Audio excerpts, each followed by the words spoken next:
Please be advised that this recorded webinar has been edited from its original format, which may have included a product demo and other engagement features.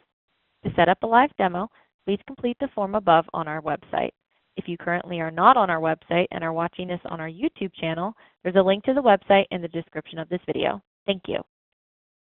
Hello, everyone, and welcome to today's webinar, CSC's 2024 Domain Security Report, How Protected Are Global 2000 Companies from Domain Attacks and Digital Threats. My name is Christy DeMayo-Ziegler, and I will be your moderator. Joining us today is Quinn Taggart. Quinn is a senior advisor for global brand security and assists clients in areas of online brand and cybersecurity strategy. Quinn has been with CSC for over 20 years, and his wealth and experience and knowledge is appreciated by brand owners as he helps them to better understand their evolving digital asset portfolio and minimize their risk. And with that, let's welcome Quinn. Thank you, Christy, and thanks to everybody that's joining in today. I think that we're going to delve into a lot of the same sort of data that we've had in previous presentations on the Global 2000, but we're going to explore, I think, a few different aspects that may surprise you in a couple of places, as well as educate us as we go. One of the first things we want to do is just kind of take a step back for a second and take a look at the attack surface when it comes to the domain ecosystem. So it's a little bit different than a physical, quote unquote, threat matrix. So, when you're thinking of cybersecurity, you might be thinking of physical security and thinking of things like, oh, well, tailgaters coming in the front door, access to the physical servers, things like that. So in the digital environment, it's a little bit different. And a lot of companies will spend a fair chunk of time working on their firewall. So that's this part here in the orange. But then you have all these other layers of attack vectors that are available to the third parties. And more important is a robust monitoring and enforcement strategy to try to help contain and identify any of these threats as they come along. The ones that are very close to you, of course, the client and partner portal, email, websites, VoIP, defensive domain registrations. Those are the ones that a lot of companies will invest a fair amount of time, energy, and budget into. But when you start to look a little beyond that, even lapsing domains or letting domains go out of your portfolio can cause you some grief down the road. You need to be really careful on those, especially if they're branded or contain any of your key trademark terms. They can easily be re-registered by third parties and potentially used against you. So it's really important to kind of grab a lot of the extra pieces together and be able to report back to you. And that's where the monitoring and enforcement package kind of comes in. You can take some proactive stance, obviously, defensive registrations, making sure you shore up domain registrations in markets where you're doing business. But it's the other areas where the third parties can really take advantage of your brand online. So the type of attack vectors and the type of ways in which the threats kind of line up. Across the top are the more common ways: compromised or hijacked legitimate domain names. So people that have gained access to your portal at your registrar, and they're able to go in and make changes. That's not as commonplace now, I think, as what it used to be. But some of the areas where things are a little bit more common, hijack subdomains. As we've moved into the cloud, a lot of these subdomain web hosting systems set up allow anybody to kind of come in and pick these up. And if you're not paying attention to your hygiene on your domain name zones, it could easily be somewhere where a third party could redirect some traffic. Dormant domain names is another hot button topic that we're going to touch on a little bit today as well. And that's where infringers will go out and register a domain name that might contain your brand or target your brands or trademarks. But from a user experience point of view, there's nothing. If you plunk them into a browser, you either get an error or you don't get anything. You get a parking page possibly or whatever. But it's below the surface where they can use those domains to launch email attacks, phishing emails. They can use subdomains of those domains. And then it's not going to be as evident on the surface as you go through them. And of course, the usual malicious domain registrations, homoglyphs, and the like, and anything that's newly elapsed. Anybody that's paying attention to what you're doing as a company will pay attention, of course, to trademarks because those filings are public. But any domain names that you've let go out of your portfolio could easily be re-registered and come back to bite you later on. So it's a little bit more of a strategic look. It's fine to say, oh, you know what, we're spending a lot of money on these things. We really need to kind of thin the herd out. But you really need to assess the risk that goes along with it, because all of these attack vectors down below here in the bottom box could easily capitalize on those lapsed domains and come back to you later on. So we spend a little bit of time looking at some of the vectors and some of the history of things. So we're really going to get into the Forbes Global 2000. So the methodology here is simple. We've gone out and we've gotten a list of the Forbes Global 2000 and the core websites. You can see by the bottom parts here on the chart, they have enjoyed some growth, but certainly not to the extent that DMARC has. And DMARC, of course, has gained quite a few points over the last 4 or 5 years, and resting right now at an adoption rate of about 70%. And that's really, really good. Like to see that, because in all honesty, a lot of these attack vectors and a lot of the threat matrices that are out there start with or utilize email. So the more security that companies can put into their email and their email infrastructure is going to be a bonus in the long run. So when we look at the DMARC adoption, we've gone up, as I mentioned, 32 points over the last 4 years, 4 years since 2025 years technically, if you want to add it up right. But that's a great statistic. I would love to see growth like that with a lot of the other mechanisms. And the thing is that a lot of these security measures are either low cost or no cost to implement. It's just a matter of taking the time to kind of go through that.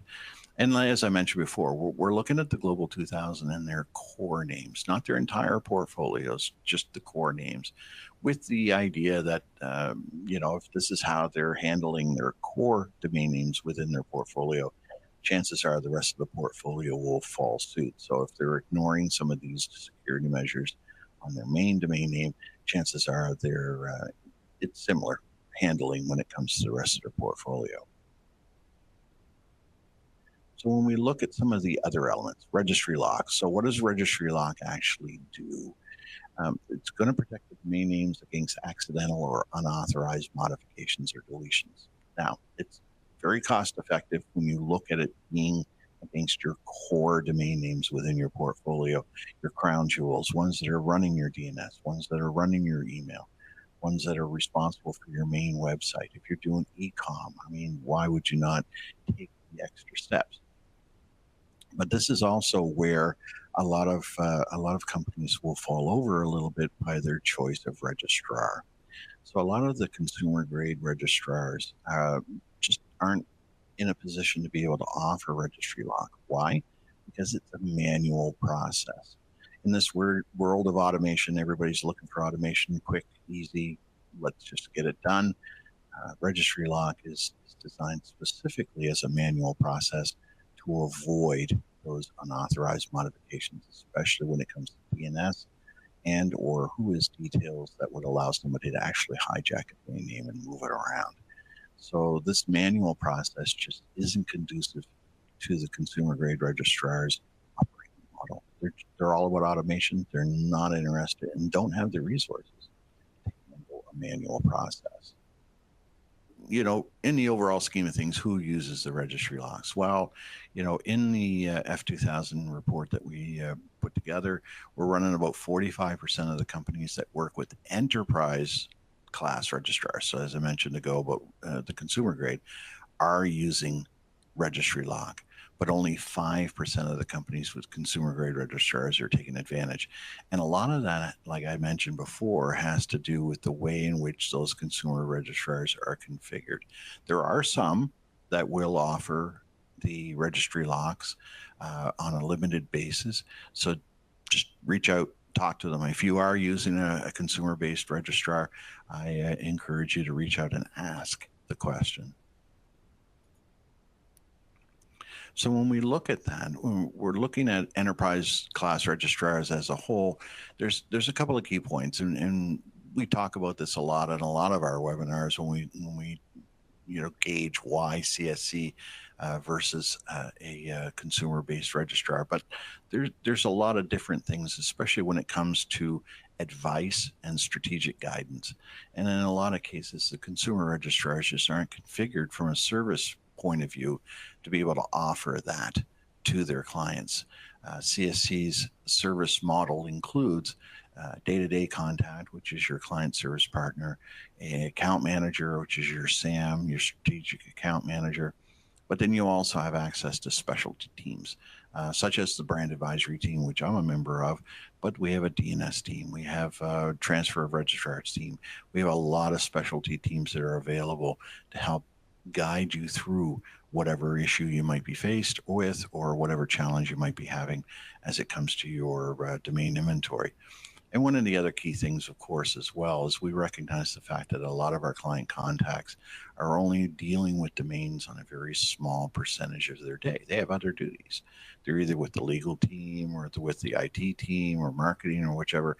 They have other day-to-day items that they have to deal with, and domains only occupies, anywhere between 5 and 7% of their day. Domains are 110% of my day.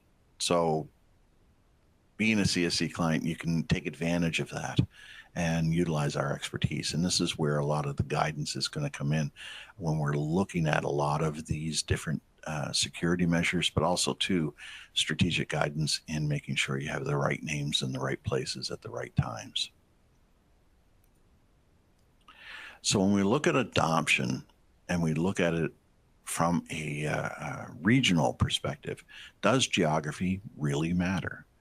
I mean, when we look at the companies and the split between the regions, APAC generally will be third in the list out of 3.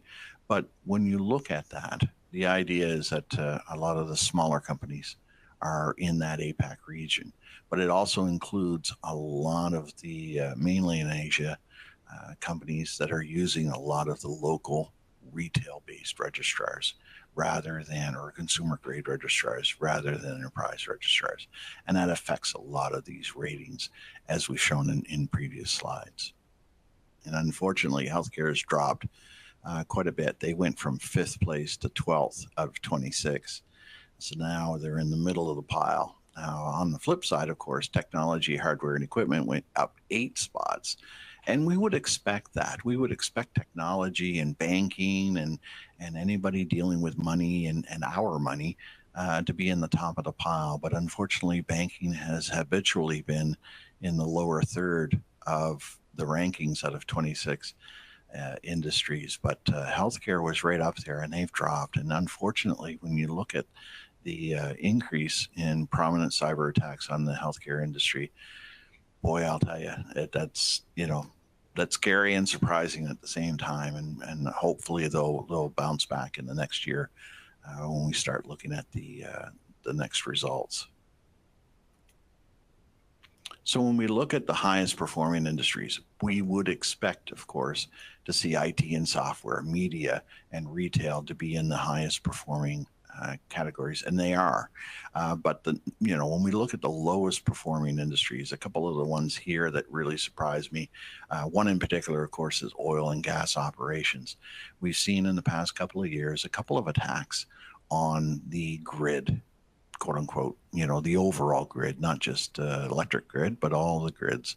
And when you start, looking at people tinkering with the computer systems that control oil and gas, as well as the electricity, that can get really, really scary. And I think that, they need to take a little bit of a harder look on their inventory and make sure that they plug up some of the holes in their security measures. So when we look at security risk overall, 68% of the global 2000 companies has less than half of the recommended security measures implemented.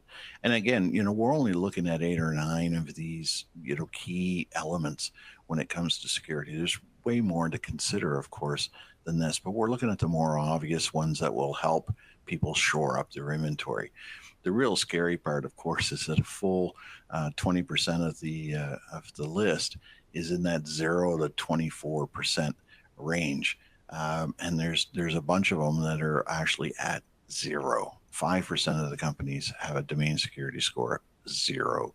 They haven't adopted anything in there, and that's really unfortunate that they look at their core domain name as not as valuable an asset as some of their other physical. They may have chain link fences around their buildings, and I'm sure they've got locks on their front doors. Why not do the same sort of thing to your digital assets and make sure things are secure? So when we look at the other angle of things, so this was looking, the previous slides, of course, we're looking at the core domains related to these organizations. But now we're going to start to expand out a little bit and look at the landscape of how the third parties are attacking their brands online. And one of the easiest ways to do that is to look at homoglyphs. Now, when we looked at homoglyphs, we didn't look at more so like the IDN style, internationalized domain names, accented characters and Cyrillic that you see going around still as a meme online. We were just looking at the fuzzy matches. So substituting an O for a 0 or a 0 for an O, M and M's, I's and L's and so on. These are easy ones for people to go and substitute into your brands and then register new domain names. These lookalikes are on purpose. This is the thing to remember as well when you're going through this, is that there's only so much you can do when it comes to defensive registrations. But in a situation like this, these fuzzy matches are done on purpose. It's not accidental. So, when you see these, again, back to monitoring and enforcement. So when these come up, you need to pay attention. You need to take action. They can easily be used for phishing attacks. And as I mentioned before, that's usually where a lot of these attack vectors start. They start with emails. So 80% of the parties using homoglyph or lookalike fake domains have increased their use of mail records, which means they're using them more for email. They're using them more for phishing attacks, malware delivery, ransomware attacks, and the like. And that's really scary. So when we look at the weaponization of third-party domains, so how are the third-party domains being used? Well, we see a lot of advertising, pay-per-click on the front end. I mentioned before, when it comes to the user experience, it can be whatever. It's behind the scenes that really counts. So if the mail records are active, they can be using them for email regardless of what the website content looks like. And that's where the 33% next line have inactive websites. Plunk them into a browser, they don't go anywhere. People might think on the surface, hey, I don't have to worry about this. You do. These dormant domains can really, really, really come back to bite you later on. And that's why, as I mentioned before, a robust monitoring enforcement program will be able to help you assess these threats and keep things going. Now, as expected, when we look at the domain registrars most associated with these fake domain registrations, GoDaddy, Namecheap, Network Solutions, they've been at the top 3 for the last 5 years for pretty much it. So it's the same sort of ones all the time. And those are most popular consumer grade registrars overall. Who's being targeted when we look at the suspicious and malicious emails or domain names? And we got to look at the fact that banking, although at the top and targeted the most, as we would expect it to be, but we also have to remember that banking is ranked 16th out of 26 when it comes to security posture. That's a bit off-putting. If they were at the top of the pile for the security measures and still being targeted for the better part of these fake domains, I could understand that. But for them to be 16th, the banking industry needs to do a little bit better. And of course, diversified financials is right behind that. IT is a big target, but they're also at the top of the pile. So that's okay. And we look at utilities in the middle and so on. Media is kind of at the low end. And I think probably because they've taken a lot of action lately over things like torrent sites and online copyright infringement and the like.